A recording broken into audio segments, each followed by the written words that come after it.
Good morning good teacher. Morning student. এই দেখ দেখ ম্যামের বিয়ে হয়ে গেছে। হ্যাঁ ম্যাম, সাইলেন্ট। এত কথা কিসের? ম্যাম একটা কথা জিজ্ঞেস করব? হ্যাঁ বলো। ম্যাম বলছি আপনার বিয়ে হয়ে গেছে? হ্যাঁ হয়ে গেছে, ম্যাম কবে হলো আপনার বিয়ে? এই তো দুদিন আগে। ম্যাম আপনাকে না ভীষণ সুন্দর লাগছে, সত্যি মানে একদম অন্যরকম লাগছে। Thank you. না এবার সবাই বসো, আমি প্রেজেন্ট নেবো কিন্তু। তো আজকে আমি তোমাদের ওয়াটার সাইকেলের ব্যাপারে পুরো ডিটেলসে বলবো, যার যা জানার আছে প্রশ্ন আমাকে করবে, ঠিক আছে? ম্যাম একটা কোশ্চেন ছিল। হ্যাঁ, বলো। ম্যাম আপনার হাতে যে ওইটা কি বিয়ের আংটি? এটা কিন্তু চ্যাপ্টারের কোশ্চেন না, হ্যাঁ তোমরা কিন্তু খুব পেকেছো। হ্যাঁ এটা আমার বিয়ের আর আংটি। ম্যাম এটা কি আপনাকে স্যার দিয়েছে?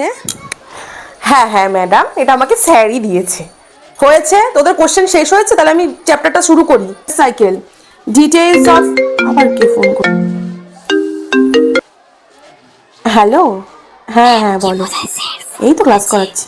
হ্যাঁ আমারও তাই হ্যাঁ মনে হ্যাঁ হয়। হ্যাঁ, জল টল ঠিক করে মনে হয় খাচ্ছি। স্যার ফোন করছে, স্যার কত কেয়ার করে বল ম্যামের। আমার তো মনে হয় আরে ম্যামের বাচ্চারা লাভ সব। ম্যারেজ হয়েছিল। তোরা প্লিজ পড়ায় ফোকাস কর। হ্যাঁ আমার উপর ফোকাস না করে তোরা পড়ায় ফোকাস কর, অনেক হয়ে গেছে কিন্তু এবার। আমি তো বুঝতে পারছি না তোরা সবাই আমার মুখের দিকে তাকিয়েছিস কেন? আমি একটা কোশ্চেন জিজ্ঞেস করেছি, এটা অ্যান্সার কোথায়? ম্যাম বিশ্বাস করুন আপনাকে এত সুন্দর লাগে যে আমরা অন্যদিকে তাকাতেই পারছি না। ও গড, তোরা না আমাকে পাগল করে দিবি। সিরিয়াসলি এবার ছাড় তো এই টপিকটা, সিরিয়াসলি এবার কিন্তু আমার বিরক্ত লাগছে।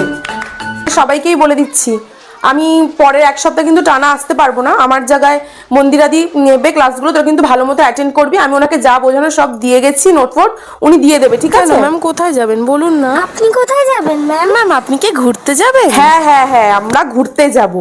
ওকে, এটাই তো শুনতে চাইছিলি তোরা নাকি? এই দেখ ম্যামকে শাখা পরে কি সুন্দর লাগছে বল। হ্যাঁ রে হেবি সুন্দর লাগছে, আমার তো দারুণ লাগছে। প্রিয়া, আমি কিন্তু সব শুনতে পাচ্ছি। হ্যাঁ